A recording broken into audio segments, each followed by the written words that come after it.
3d6 down the line. Okay, that does it for episode 90 of the Halls of Arden Vool. Another great session, guys. That was good stuff. Astounding that this has been 90 episodes in this same place. Yep. My favorite thing so far tonight is the super cool platinum coins. I really like them. Well, and I also like the number of them, and I liked what they represent, which is the a lot of numbers of money. Yeah. That all your shitty little chainers are going to hoover up, man. How many coins were there? 420 and 69 or something like that? What was it? 10. I like the detail that he added with those coins. You know, they're pretty cool. Yeah, it was very, very good. Those are the little details that really make the world. Yeah.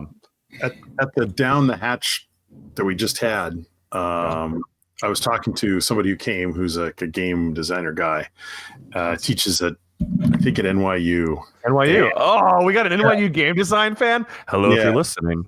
Yeah. No, like a professor, not a fan.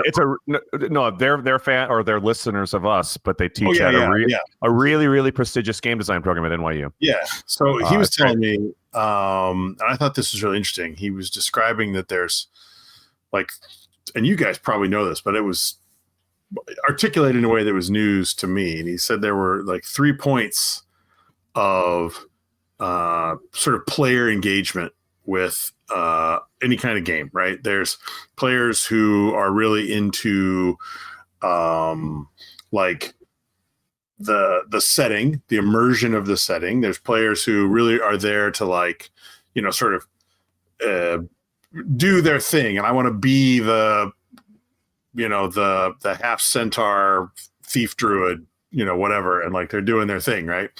And there's players that are really into the problem solving and the creative aspects of it, and like, you know, getting past the traps and working out how to do this other thing. Yeah. And he said of those 3 points, a person is typically one of those planes intersecting 2 of the points. And I would just like to say, like tonight, right? I felt like it was immersive because of all this detail we get from Thoth. We get the coins, you know, we get like the description on the sides of the urn. We did that whole thing with Laryl, which I think was, I don't know if it's going to really be anything, but it was cool anyway. And it was my favorite parts of delving, which is, you know, room to room and like trying to get the trap and all that kind of stuff. So I felt solidly on that plane tonight. I was like really into it. He's missing one, Ted. Mm-hmm. Well, no, he did tell me about the other one, but the player that just wants to get in there and fuck shit up. That's my whole plane, dude. Mike is a dimension unto himself. That's right. Well, you had the gas for that, which you handled tidily. There you go. Yeah. You know, this is a small thing, but just like they're little, like these little lists, right? Like all these little tasks that we're trying to do. And there was one important one this time, which was that secret name of Thoth, right? We had all of them except for 3. This was one of the ones that we didn't have, right? Are you sure? So we're all notes? because I have notes, baby. Mm-hmm. I went back and looked, and we're only missing 2 now. We're only missing 2. And remember, there's stuff that happens on that ruby throne if you say all of them. Oh, right? Wolford sat down and he said the ones we had, nothing happened. Mm-hmm. We only need 2 more. We just need to find 2 more. All paths lead back to Plunger Town. I told you, listen. You sit on that throne, man. You say all the secret names, and you get like a commemorative cup from Buc-ee's or something cool. Hello, all audience members who have been listening to the 90th episode. Today, we'll tune in and discuss what do we want to do in Plunger Town again. At hour 1,536. Plunger Town? What next? we can't quit you, babe. I just can't quit you, Plunger Town. Yeah. Oh my God. I mean, it's episode 90, and like you guys are located like approximately like 100 feet south from the main entrance to the dungeon. It's not great. When we got that additional name of Thoth, I was sort of wishing we were actually playing in person, right? And we had like a big old whiteboard or corkboard on the wall, you know, we had little post-it notes and string running back and forth, you know, and the Always Sunny meme, Yeah. Yeah, exactly. Oh yeah, Yeah, It's exactly. in the mailroom. The Yeah. mailroom. Yeah. It would be awesome. We would do it. Yep, I totally. love it.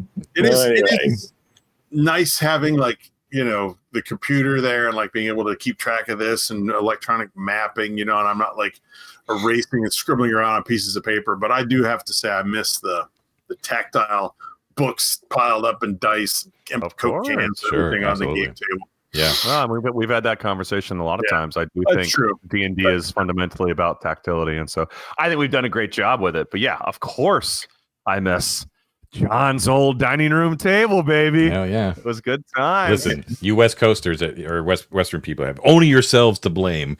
I'm coming We're back. back, I'll be guys. back. It's It's back. fine. Well, I figure that we only need 495,000 more subscribers on YouTube, and then maybe I can move back to New Yeah, York. exactly. If more people would just join the Patreon, we could move these fuckers back east. Yeah, there you go. There you go. No, but big steps here that you shouldn't underestimate the value of the information you got. One is the hints about the fat. I mean, it's pretty obvious. You have Dano's phylactery. Amazing. You need to That's carefully, cool. you made funny jokes about it, which were funny, but you need to carefully assess what that means for your future, right? Like how you can use that to your advantage or whatever. And yes, the secret name is important. You should definitely be keeping track of that. And there's another thing I The evil head. The head, yeah, that's a basically a Feel. complete mystery to you still. Why was it in Dano's vault for one thing? And then I guess it was just you already have this, but we can't forget that you have a whole bunch of books that you haven't even opened up yet. Yes. Right? What reminded me of that is the fact that one of those books that you have is the 12 Labors of Arden.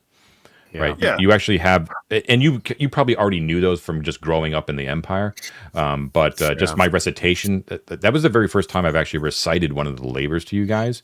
And it reminded me that, those are key to what you guys are kind of eyeing as like not only a safe haven, but like a safe haven level of your own. Right. Mm-hmm. So, just kind of keep those things in mind. Might be a good tack on effects is just kind of going through I was the going to books. say exactly that. I think it'd be useful not just to everyone listening, but to us to have that as a reference point. I think would be really good if we had the time to actually record it. That'd be great. And it is like No, an expo dump. There's no two ways around it. It's just a lot of information, which I know is the reason why you haven't taken time out to actually do it. But as we know, the more you know, really helps out in Arden Pool. So, Now we only know 11, right? Because even the 12 labors of Arden, that last labor is always hidden, correct? yes, that's true. That's true. Yeah. Or is it the 13th labor that's hidden? I don't know, but yes, Maybe there is it's the one hidden 13th. one. Yeah. Yeah. Correct. I like that theory that we had also that sword is somehow related to the 9th labor too. Yeah. The Yeah, sword. doesn't That's, knows? seem likely, Yeah. I hate to say it, but I think we need to make more use of Kerbold Khan. David, I understand your hesitancy here, but for a little bit of money and a little bit of blood, like he can identify shit and he can do all these other things. Like it feels bad to carry around all these items that we're not going to get identified for like 50 more sessions. And then for all we know, they have something that would be super useful right now. And I'm like, Luckily, I have the key to the Library of Thoth on me, Mike, and I can use that to lock all of these things away as we need. Oh yeah, right? we've been meaning to tell you, David. I got that right, Mike. I got that on my. I just got what you were inventory saying, sheet, yeah. correct, Mike? Nice copy no, of you that don't. key You don't for have you. that anymore. That's all right. That is, but look at my cool eye right here. I was going to say, all right, look what you got in return. Do next time. Okay, no, but joking aside, I'm giving you shit. Matt knows a great idea with the wax mold thing. But rewinding to the session, I think Khan's a good asset. I think something that I haven't been thinking about literally till this moment, and this goes back to sort of like IGC storytelling through objects and stuff like that, is like I haven't been thinking a lot about how what we find in a chest might be related to each other and tell a story. until literally this juncture. I thought, oh, it's different loot in a chest. I mean, there's obvious stuff like, oh, it's Gerlad's chest, therefore it tells a story about Gerlad. But the potentiality that these things that we just found relate to a tomb, hence the seal, or an individual's tomb, hence armor seal, some combination of these things is so much more, which is why I asked like the weather thing. I was like, oh, is this because she's, accessed these areas of the dungeon and this is flagging where they are in some way? And how we might get into where it's the head, the tomb seal, all these. And at which point, maybe it's not, maybe it's arbitrary, but I was like, oh, I should be not just taking notes, or Matt takes notes and I read them. Thank you, Matt, about these things, right? But I should be trying to bridge them in my mind on some level, which again is a hard task when there's just so much out there. But it's really interesting for sure.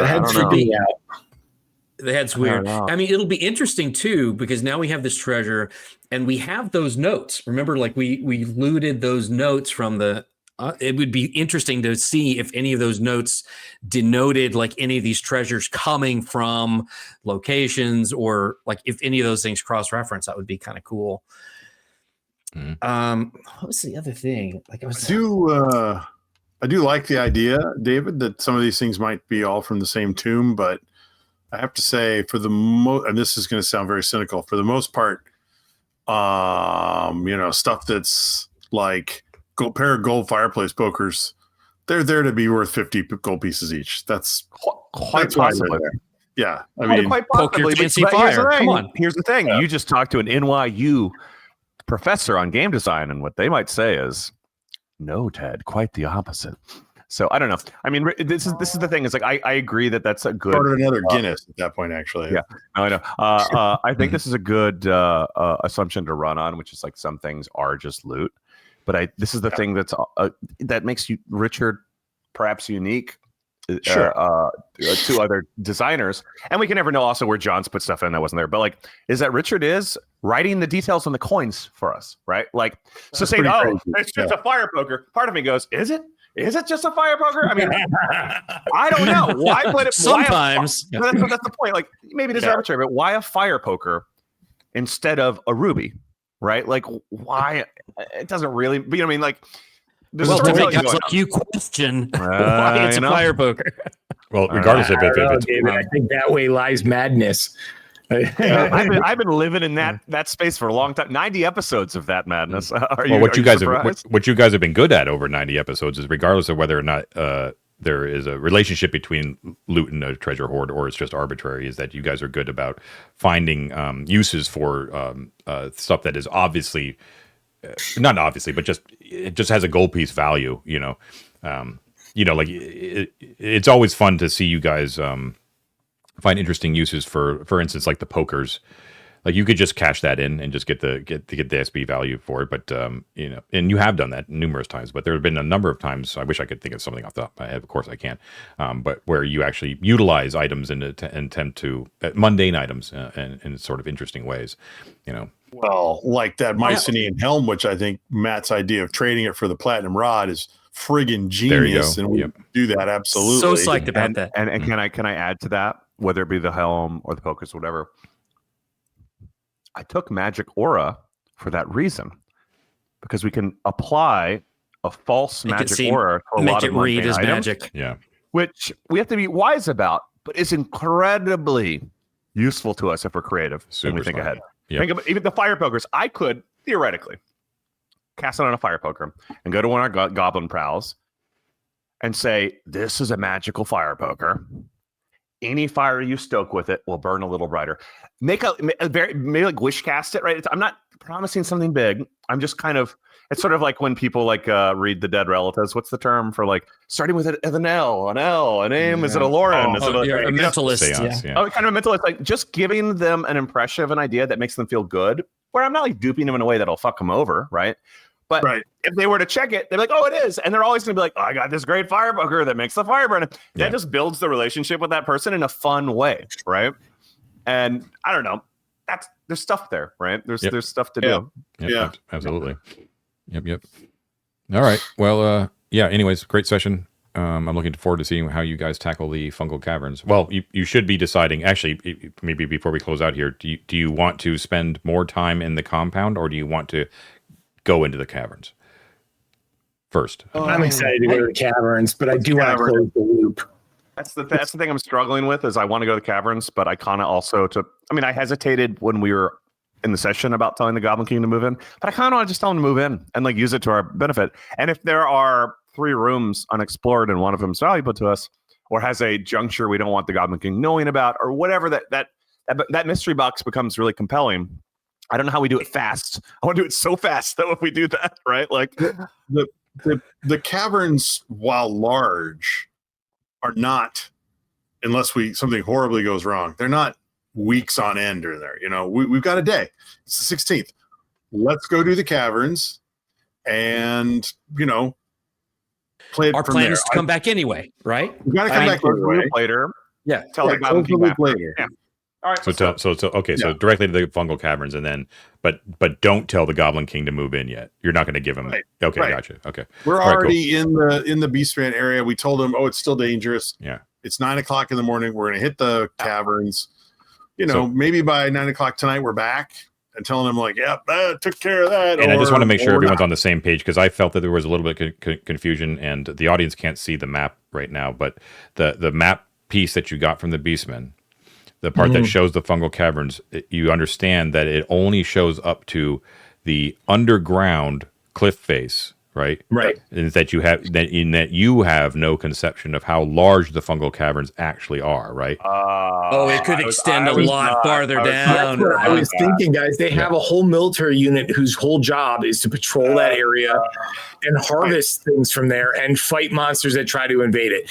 I don't think it's going to be a quick jaunt. I think we're going to be in there for a while. And remember, though, it's like we've got a pretty good sense based on like where the pyramid is on the surface to the cliff edge. Very true. Right? We know where the debouchement is. We're already south of that. There's a finite size to this cavern. It's not small, right? But it is not weeks of traipsing around. Ted has a very good point, because you could actually correlate between the overland map, which is a 50 foot per square, to your level, your debouche map, which is a 10-foot square, and you could actually make the calculations of where the exit to the cliff face actually is on your debouche level map. You could, and then you could extrapolate from there. What I would add to that is, I'll say real quick. What I would add to that is like the time thing is always much like the confusion about the cliff. It's always sort of like a miasmic thing for us, right? Mike, I hear what you're saying when you're saying that could take a long time. But I think it's, even for me, hard to remember that a long time might be us doing it for 3 sessions and 12 hours in game. Right. And when that informs, like, should we tell the Goblin King before? I think we have a tendency to approach that with urgency. Well, we better tell him because we could be gone forever. And it's like, forever is not forever to the Goblin King. That is a couple lunches to the Goblin King. It's forever to us. And I only say that because it's important for us to reiterate to ourselves and John in a way, right? Like we can't start to like have a fantastical conception of long or short periods of time. Right. Well, even when we did the whole like 3-party split arc, that was like a day. When we got captured by Garland way back in the beginning, that was like a day. So I get that point. But the other thing I think we need to think about ahead of time is, and obviously this is almost more conjecture, what happens if we meet up with the LRCP in the caverns? Like, what story are we going to give them about their entire civilization being destroyed? Yes, and I have another a B part to that, which is maybe cheese, John, but in that witch's book where I learned about the I can't say the word. Phylactery, yeah. Is there any sense that I get, and you can say no comment, that by virtue of it being her soul, she knows where it is, like a locate object? Because then she knows we have it, right? If it's not, if that's not the case, guys, then we can withhold that information. But if we go into the fungal caverns and she knows, oh, my soul's glowing over there, those guys might just come for us straight out, aggression style, right? We should clarify whether or not we keep that with us on our person, or if it's in our stash. I don't think it does us any good if it's sitting in a box somewhere. We have to be able to hold it up and be like, because if we leave it in the stash and she can sense its location, goodbye stash. So it's on more. So it's leverage we take with us. Okay, that's important to know. That's and I mean, obviously, if she comes up and she's like, "That's it, you guys, game on," we can hold up the phylactery and be like, No, thank you. You know, Still think we should do Dano shots. Just like each one of us drink a little bit of her soul. Yep. Well, so I was playing Breggy, I would. The general impression from the children's book is that like the soul, they kept on repeating, like the soul of the witch is kept within that phylactery. So it is, and the overall impression is that without that, a witch is powerless, right? So there is no indication of whether or not whether they know where it is or anything that kind of stuff, but it was hammered in that they always keep it secret in a well-guarded place because all of their power resides. You know what it is? It's like very much like the One Ring in Sauron, right? Like the vast majority of his power was in that ring, and when the ring was destroyed, it was like a shell of a being and had to rebuild. Not when the ring was lost. I'm sorry, was cut from his finger. He became like a shell of a being and had to kind of regrow over the ages, right? But then when the ring was actually destroyed, Sauron was destroyed. That's very much the similar thing with the phylactery. Well, and this poses an interesting question to us, though we might be running long. Is why would she store that away rather than keep it on her person? Or if she could have more than one, or if more than one could, maybe it's a backup. The whole point is if she gets destroyed, then she can't actually be destroyed. I don't know. So having it on you is a bad idea, right? I get that, but also it sounds like it diminishes her power. Was that what you just implied, John, or was that just a misspeaking on your part?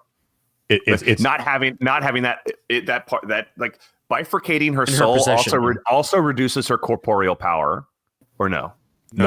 No, it doesn't. It's like in her possession. Not the impression that you get in her bedchamber. Yeah. Mike basically had it. Is like you do it so that any attack against your corporeal form, you can basically, according to the legends of the witches, is that they can regrow because the soul is still hidden away somewhere. Yeah, that makes sense. Okay.